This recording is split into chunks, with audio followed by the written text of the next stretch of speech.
Hello friends, welcome back to our channel Kidocs. मैं doctor Rana चंचल। मैं doctor Himanshu Kumar.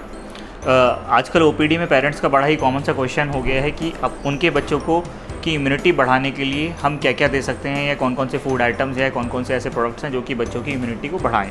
और आजकल जो कोविड-19 का जो दौर चल रहा है इसमें तो उनके ये सवाल और भी बहुत ज़्यादा बढ़ जाते हैं। हाँ, तो आज हम लोग इस वीडियो में ऐसी 10 खाने की चीज़ों के बारे में डिस्कस करेंगे जो कि बच्चों की इम्यूनिटी को बूस्ट करने में हेल्प करते हैं। और ये चीज़ मैं आपको यहाँ बता दूँ कि जो भी फूड आइटम्स हम यहाँ डिस्कस करने जा रहे हैं बच्चों की इम्यूनिटी बढ़ाने के लिए, ये एक प्रिवेंशन है, ये ट्रीटमेंट नहीं है। और जो भी इसके इफेक्ट्स आने वाले हैं वो धीरे धीरे आएंगे। It is part of balance diet. ये हम कोई इलाज नहीं बताने जा रहे हैं, तो इसको उससे कंफ्यूज ना हो और कभी भी बच्चे को इलाज की ज़रूरत हो तो इलाज करें। ये नहीं हो कि बीमारी है और हम उनको हल्दी या फिर अदरक या फिर लहसुन इन सब की चीज़ें बना के दें। ठीक है, तो चलिए आज की वीडियो शुरू करते हैं।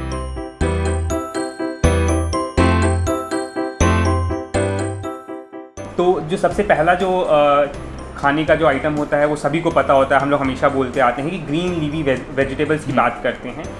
ये बहुत ही पौष्टिक होते हैं, रिच इन एंटीऑक्सीडेंट्स होते हैं, rich in vitamin A and vitamin B होते हैं। साथ ही साथ इसमें जो स्पेसिफिकली हम लोग बात करेंगे वो होता है कि जैसे स्पिनच यानी जो पालक होता है, मेथी होता है, इसमें बहुत ज़्यादा अमाउंट होता है जिंक का, फोलेट का, आयरन का। तो ये तीनों चीज़ें जो हैं वो कहीं ना कहीं हमारी इम्यूनिटी बूस्ट करने में बहुत हेल्प करती हैं। दूसरी चीज़ जो ग्रीन लीवी वेजिटेबल्स में आती है, ब्रोकली का नाम हम सब ने सुना है। बच्चों को पसंद नहीं है बट के लिए बहुत अच्छी चीज़ होती है, तो उनको खाना तो पड़ेगा।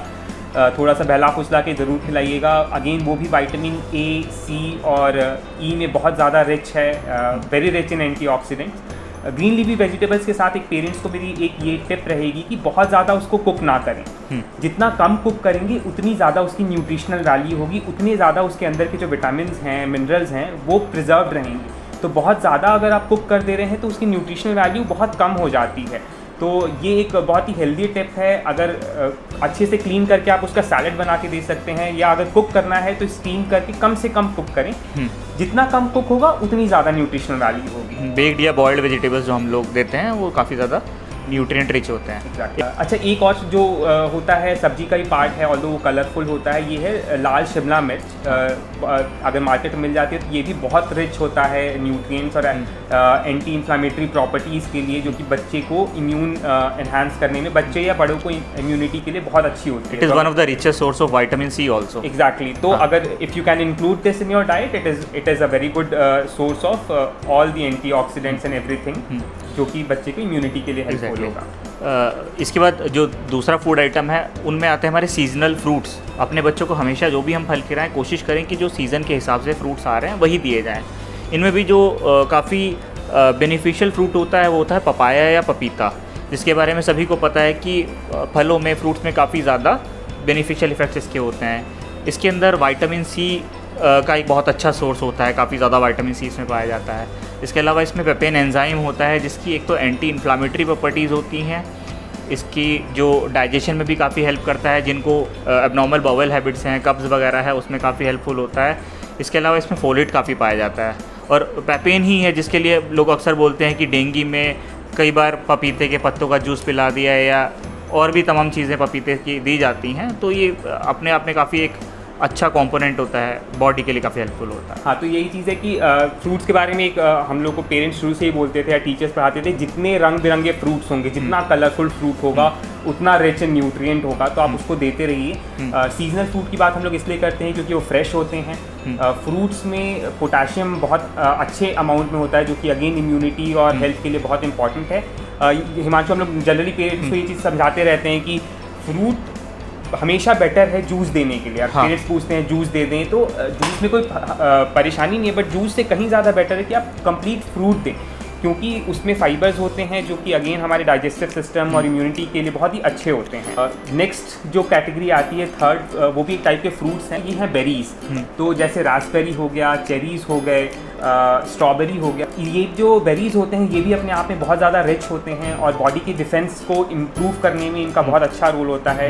बहुत ज़्यादा फ्रेश अगर अवेलेबल है तो अच्छे अमाउंट ऑफ एंटीऑक्सीडेंट्स होते हैं, rich in minerals and vitamins होते हैं। तो if possible include berries in your diet and your child's diet. Fourth category of food items में हमारे पास आते हैं सिट्रस फ्रूट्स। आजकल लोग बहुत ज़्यादा ऑब्सेस्ड हैं विटामिन सी को लेके। एक गाइडलाइन आई थी कोविड-19 में, तो लोगों ने मेडिकल स्टोर पे जाके विटामिन सी टैबलेट्स लेना शुरू कर दिया। तो घर में ही अगर हमारे पास इस तरह के फूड आइटम्स अवेलेबल हैं जिनसे कि हमें rich source of vitamin C जो कि मिल जा रहा है, तो अलग से हमें फिर मेडिसिनल फॉर्म में उसको लेने की ज़रूरत नहीं है। घर में ऑरेंजेस हैं, नींबू हैं, आंवला है, अमरूद है, गुआवा काफ़ी अच्छा सोर्स ऑफ विटामिन सी है। ये सारे फ्रूट्स अगर हम लेंगे तो हमें बाहर से मेडिसिन की फॉर्म में विटामिन सी लेने की ज़रूरत नहीं पड़ेगी। विटामिन सी का जो रोल होता है, जैसे हिमांशु ने बताया, इन सब चीज़ों में मिलता है। इसमें दो चीज़ें हमें ध्यान रखनी है कि पहला, विटामिन सी जो होता है वो शरीर में स्टोर्ड नहीं होता है, तो आपको ये डेली इंक्लूड करना है अपनी डाइट में।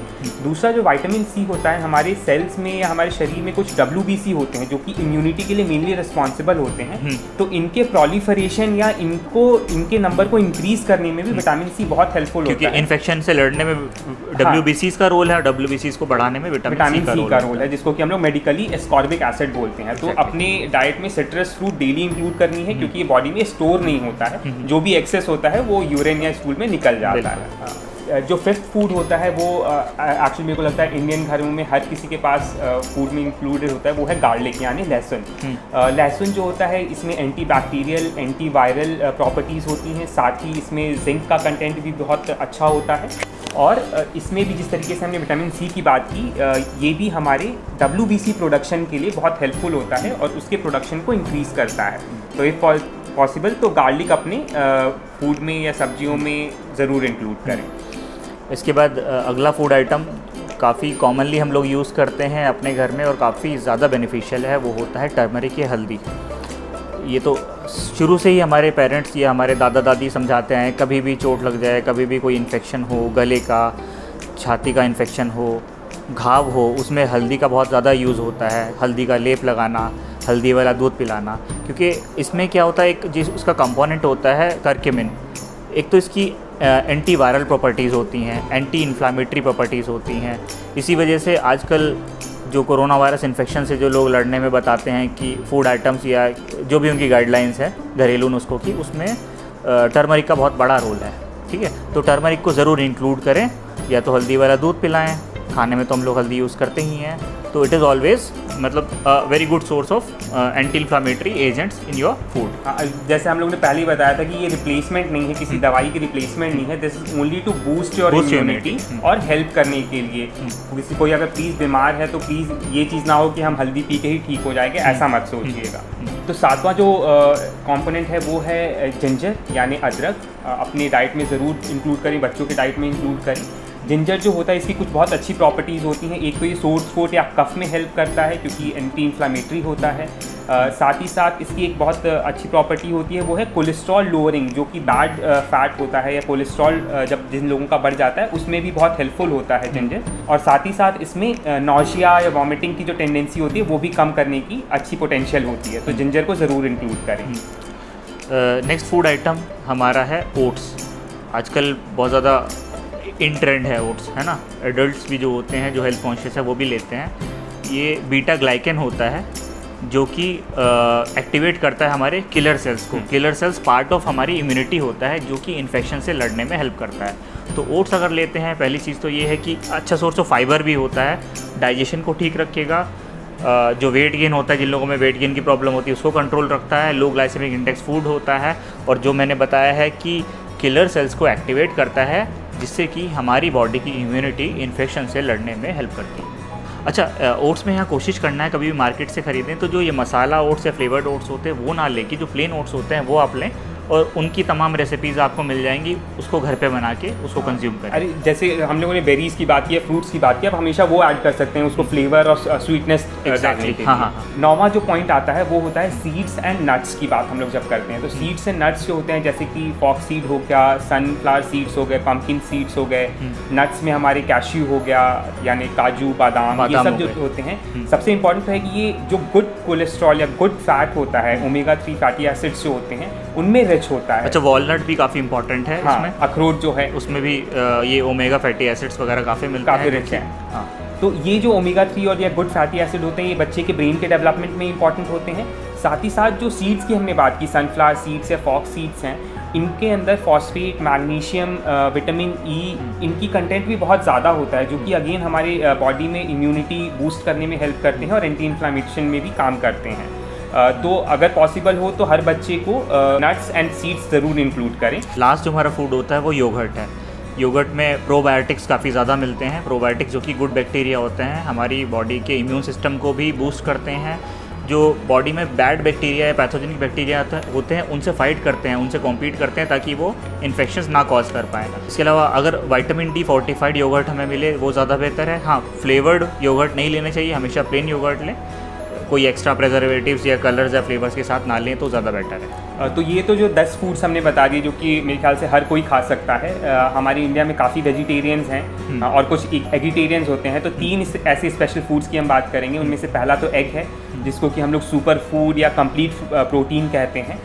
Egg is a very good source of protein और इसको नियर जो आइडियल प्रोटीन फूड कहा जाता है, नियर आइडियल फूड कहते हैं। तो अगर आपको कोई प्रॉब्लम नहीं है तो आप प्लीज़ एग को बच्चे की डाइट में इंक्लूड करें, अगर बच्चे को कोई एलर्जी नहीं है। एग के साथ बहुत एक मिसकंसेप्शन है कि लोग बोलते हैं येलो वाला पार्ट सिर्फ फैट होता है। नहीं, इस चीज़ को समझना है कि एग में 50% प्रोटीन उसके वाइट पार्ट में है और 50% प्रोटीन उसके येलो पार्ट में भी होता है। हाँ, येलो पार्ट में कोलेस्ट्रॉल या फैट ज़्यादा होता है, इसलिए हम लोग कहते हैं कि अगर बच्चे को या कोई भी बड़ा आदमी 2 से ज़्यादा अंडे खाए तो 2 अंडे तक का वो येलो पार्ट खा सकता है, उसके ऊपर सिर्फ वाइट्स खाए। तो इस चीज़ का ध्यान रखना है और इस चीज़ को समझना है कि अगर हम सारे अंडे का येलो पार्ट निकाल रहे हैं तो हम आधा प्रोटीन वेस्ट कर रहे हैं, क्योंकि एग में 6 ग्राम प्रोटीन होता है, 6 ग्राम में से 3 ग्राम पीले पार्ट में है, 3 ग्राम सफ़ेद पार्ट में। और अमाइनो एसिड्स में ही बात करें तो 22 अमाइनो एसिड्स में से 11 जो होते हैं वो वाइट में होते हैं और 11 जो होते हैं वो योक में होते हैं। तो बिना एक योक का अंडा एक इनकम्प्लीट सोर्स ऑफ प्रोटीन हो जाता है। तो इसलिए 2 अंडे अगर खा रहे हैं तो पूरे ही खाएं, उसका येलो पार्ट हटाने की ज़रूरत नहीं है। उससे ऊपर कोई अगर आपको बॉडी बिल्डिंग का शौक है या कुछ और के लिए अगर आपको प्रोटीन इंटेक ज़्यादा करना है तो उसके ऊपर जो 2 के ऊपर जब अंडे खा रहे हैं तो आप येलो पार्ट को हटा दें। एक और नॉन वेजिटेरियन सोर्स जो कि काफ़ी अच्छा सोर्स ऑफ प्रोटीन या फिर अच्छा सोर्स ऑफ जो गुड फैटी एसिड्स या ओमेगा 3 ओमेगा 6 फैटी एसिड्स होते हैं वो होता है सैल्मन फिश। अगर नॉन वेजिटेरियन हैं और फिश खाने में इंक्लूड कर सकते हैं तो ये आपके लिए तो है ही है बेनिफिशियल। जो ब्रेस्ट फीडिंग मदर्स या प्रेग्नेंट मदर्स होती हैं उन लोगों के लिए काफ़ी बेनिफिशियल होता है, क्योंकि इसके अंदर जो ओमेगा 3 ओमेगा 6 फैटी एसिड्स होते हैं ये ब्रेन के डेवलपमेंट में, ब्रेन के माइलिनेशन में बहुत हेल्पफुल होते हैं। और ये चीज़ देखी गई कि जो खाने में फ़िश को इंक्लूड करते हैं उनके बच्चों की जो कॉग्निशन या जो भी कह लो कि इंटेलिजेंस लेवल होता है वो बाकी बच्चों के कंपैरिजन में बेटर होता है। मैं नॉनवेज प्रमोट नहीं कर रहा हूँ, लेकिन ये बता रहा हूँ कि अगर आप वेजिटेरियन के अलावा नॉन वेजिटेरियन भी खा सकते हैं तो फ़िश को इंक्लूड करना is always a very good option. और थर्ड जो नॉन वेजिटेरियन प्रोडक्ट होता है वो अगेन पोल्ट्री होती हैं, जिसमें कि हम लोग चिकन की बात करते हैं। तो again it is a white meet source, highly rich in protein. अगर आप अच्छी जगह से खा रहे हैं या घर पे बना के अच्छे से हाइजीनिक तरीके से खा रहे हैं तो अगेन उसको भी अपनी डाइट में इंक्लूड करिए। बहुत रिच होता है प्रोटीन, कैल्शियम और तमाम अच्छी चीज़ों में, एंटीऑक्सीडेंट्स भी होते हैं उसमें। तो ये 3 जो थे वो हम एगिटेरियंस या नॉन वेजिटेरियंस के लिए हमने बताए थे।